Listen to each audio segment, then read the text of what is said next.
with plant expert Burrell, Scarlett at Evergrow Garden Center, and we're going to be talking about poinsettias.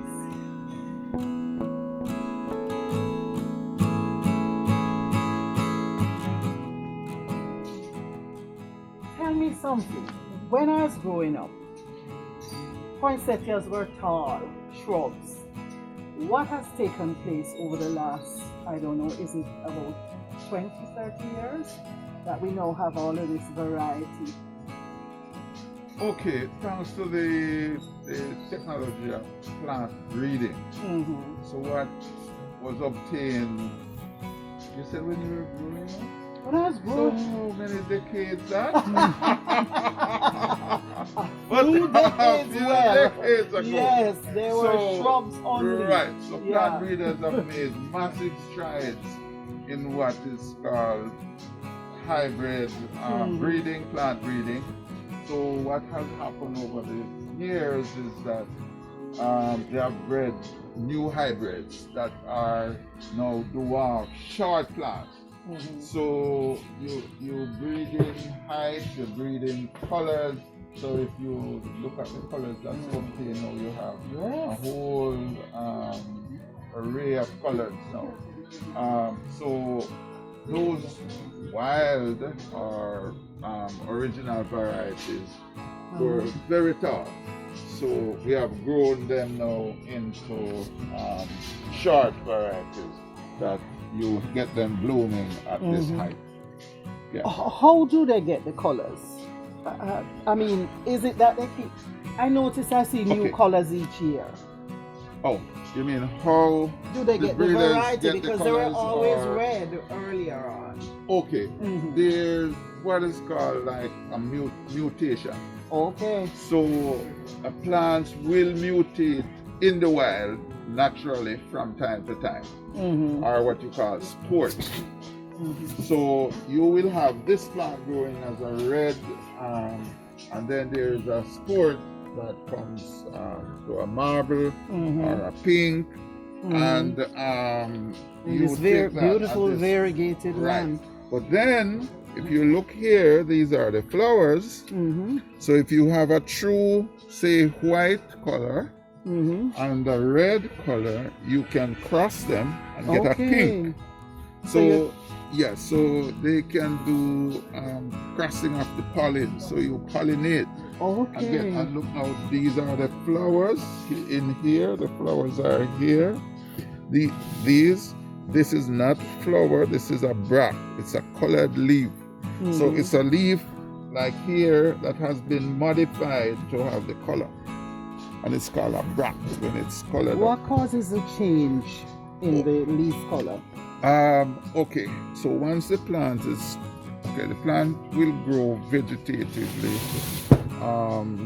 from say March to about August. Once you start to get short days, the plant will be triggered to bloom, to flower. Yes.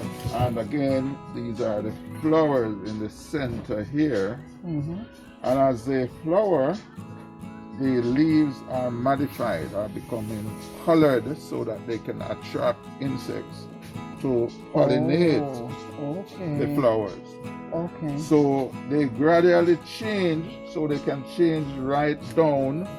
So it progressively changes. So if you take this one, for example, you will see that it starts to color here, and the green leaves themselves are coloring up now. So it's changing. Oh yes, I see that. So change. even the green leaves, so the chlorophylls start to disappear, and the pigments start to come alive. Right. Right. So that's okay.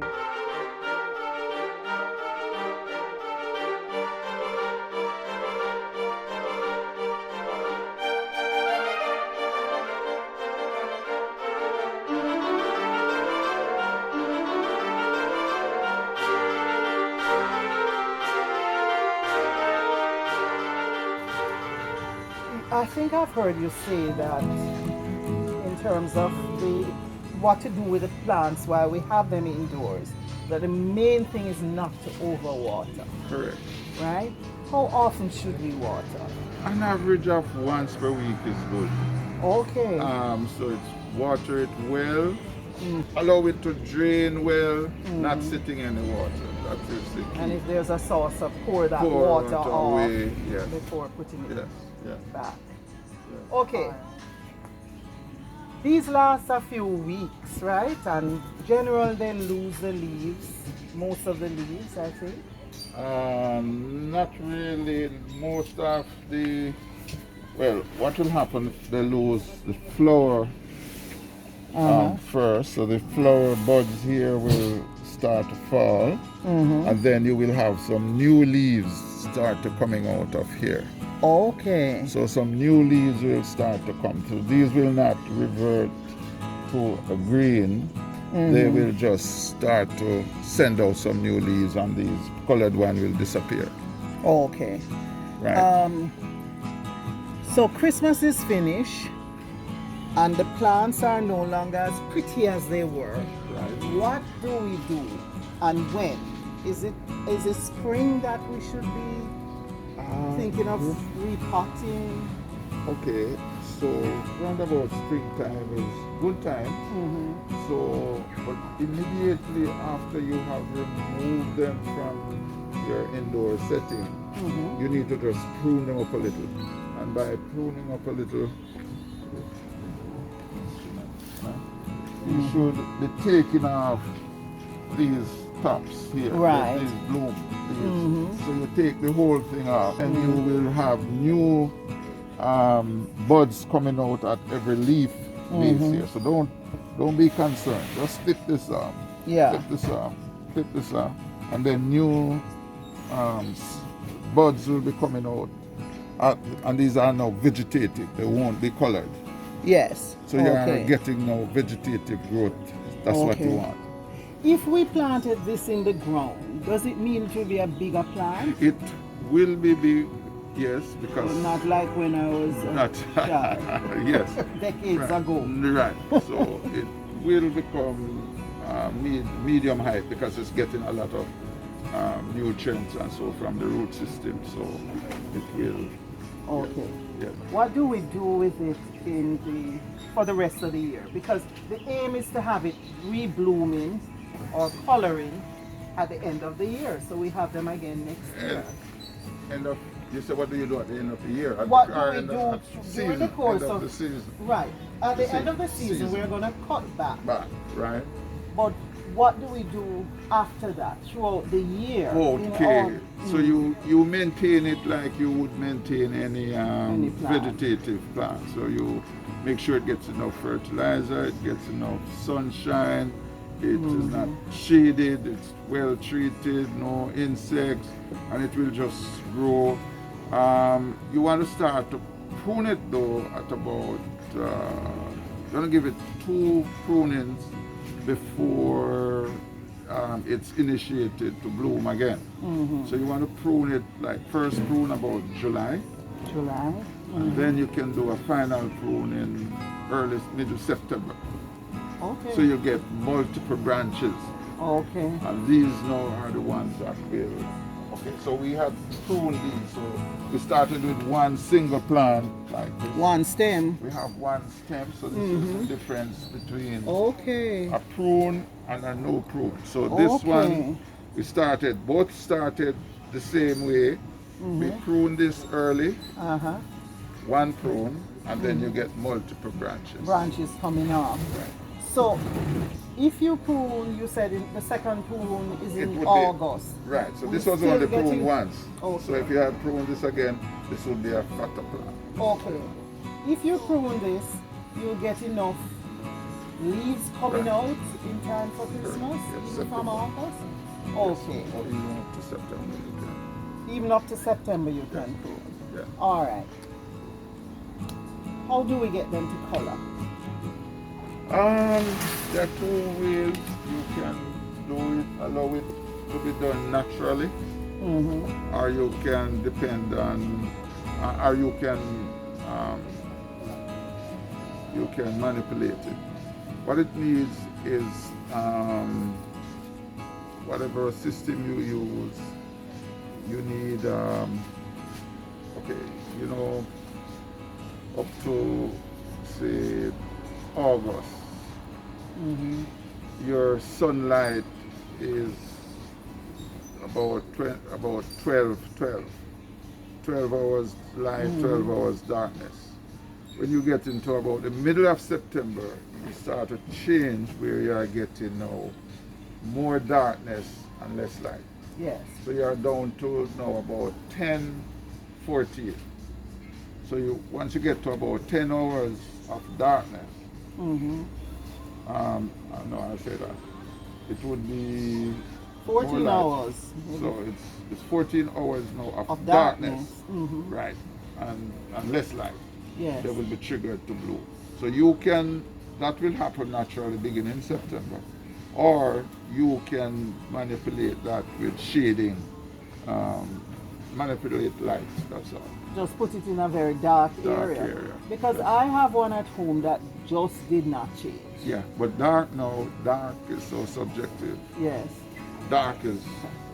There's a street light, it's going to affect it. Yes, exactly. Okay. And what you call a dark light. room it's still lit. So dark is complete darkness, no light. No light at all for 14 hours. Right. Okay. Right. When we cut back and we have these stems, can we root those stems and get some new plants there as well? All right. So, like right now, the plants is in the floral cycle now. Yes. Plants are usually in two cycles: vegetative and floral. Right. So they are in flowering cycle now. They are least receptive to rooting in flowering stage. It's a general principle in plants. Yes. So what you want to do is to get them in the vegetative growth mode before you attempt propagation or rooting piece or yes.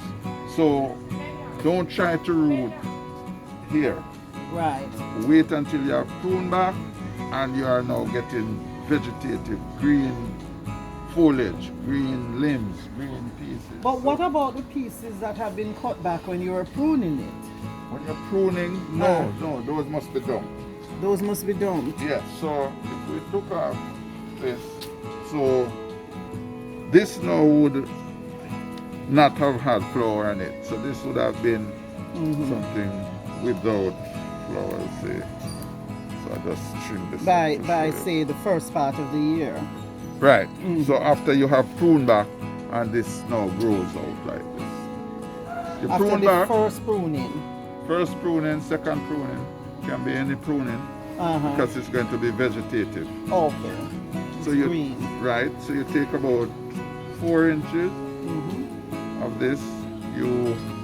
Wow, the pro should be talking with instruments. Then you're gonna cut these off. So we're going to cut them, right? all the colored parts off, right? See that? Right here? Cut. Okay. So, since we cannot go forward in the springing, what will happen from each of these little points, new growth will come, not colored, green. Right. So when those come out, let's say this one. This was one, but not colored up, right? Then you can cut it again, and then take this cutting now to be the what you're going to use over here. What you're going to plant. Right, because then it will be green and it vegetative. Green. No color. All right. And what is left back in the pot? Could be would you transfer that to a bigger pot? You could at that time, yes. What is left back in the pot? And that will also split. It's a good idea to do that. Okay. Yes. This is a rooting gel. So you dip in the rooting gel.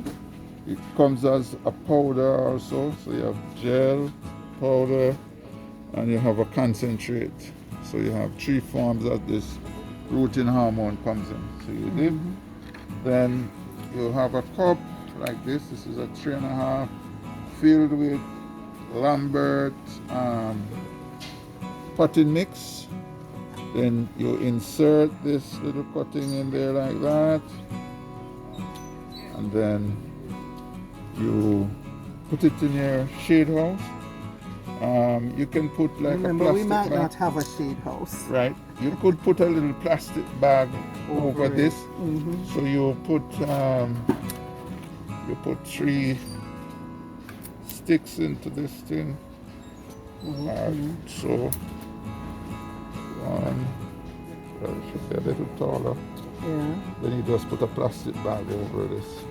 And you would have watered it this, before. right? You've watered it, you missed it, and then you just put your plastic bag over it. And every 2 days or so, you remove the thing, mist it, and you should get a root in about 14 days. 12 to 14 days. Oh, wow. Yep. Of course, you can do this propagation for your home purposes, but you know the plants are licensed and they are not to be propagated for commercial purposes. But of course, you can do it for your. Oh, that's interesting. Yes. So thank you so much, Burrell Scarlett, the plant expert, for spending a little time with us and making us know what we can do. So hopefully have some of our plants next year blooming, coloring, but we'll still come back to Evergrow Garden Center and purchase all the new varieties you're gonna have. I thank you so much. It was indeed my pleasure. When it's time to do the actual propagation, come again, and we will go through that when we have the vegetative parts of the plant. Okay, thank you. Thank you.